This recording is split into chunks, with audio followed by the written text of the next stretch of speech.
छत्तीसगढ़ में भाजपा ने एक और वादा यहां पर किया है गारंटी के बाद में अटल विश्वास पत्र। सर, सबसे पहला सवाल यही है कि कांग्रेस से ये कितना अलग है और किस तरीके से अलग है?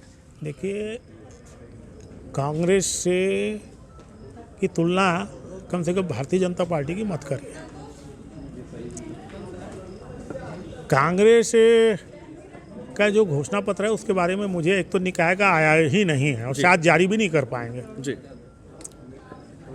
और उनके घोषणा पत्र पे कितना अमल हुआ वो तो 23 के चुनाव में जनता ने बता दिया ना, तो इसलिए उस विषय की बातचीत करना मैं ऐसा समझता हूँ कि उचित नहीं। युवाओं के साथ में, महिलाओं के साथ में मकान जो ज़मीन का है वो भूस्वामी तो आप लोग देने वाले हैं, महिलाओं के लिए भी आप लोग अलग से टॉयलेट बनाने वाले हैं, इसके अलावा भी बहुत सारी व्यवस्थाएं कर रहे हैं।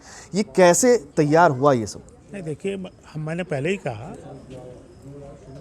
कोई भी राजनीतिक दल जन आकांक्षाएं क्या है उसको समझना, उसके अनुरूप काम करना, ये किसी भी राजनीतिक दल की प्राथमिकता होनी चाहिए।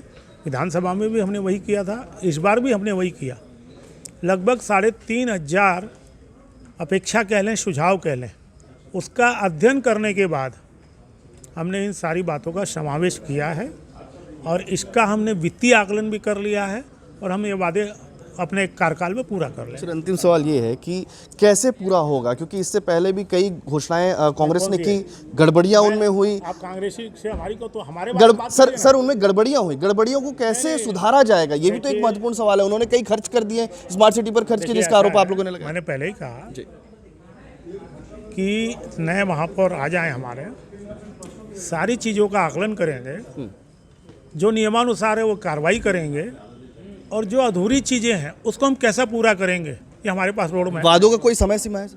मैंने पहले बताया, कार्यकाल 5 साल का कार्यकाल होता है, पूरी समय सीमा वही है। तो ये 5 साल के कार्यकाल की समय सीमा के साथ में बीजेपी ने एक यहाँ पर महत्वपूर्ण अटल विश्वास पत्र जारी किया है, जो मोदी की गारंटी के घोषणा पत्र के बाद जारी हुआ है। मोदी की गारंटियों में अभी कुछ घोषणा पत्र बाकी, घोषणा जो हुई थी उसके पूरे होने का समय अभी बाकी है, लेकिन अब एक नया, क्योंकि इस तरीके से फिर से चुनाव में यहाँ पर बीजेपी उतर रही है, कांग्रेस ने आरोप पत्र भी जारी कर दिए, लेकिन महज कुछ हाईलाइटेड पॉइंट्स मैं यहाँ पर बताता हूँ कि यूज़र चार्ज का जो युक्तियुक्तकरण है उनको यहाँ पर करने की बात इन्होंने कही है। इसके साथ में जो माई सिटी ऐप है उसके ज़रिए कई योजनाओं का लाभ इन्होंने देने की बात कही है। इसके अलावा जो तालाब और कुओं के बेहतर ट्रीटमेंट के साथ में, उनकी स्वच्छता के साथ में कई ऐसी फैसिलिटीज़ देने की बात कही है।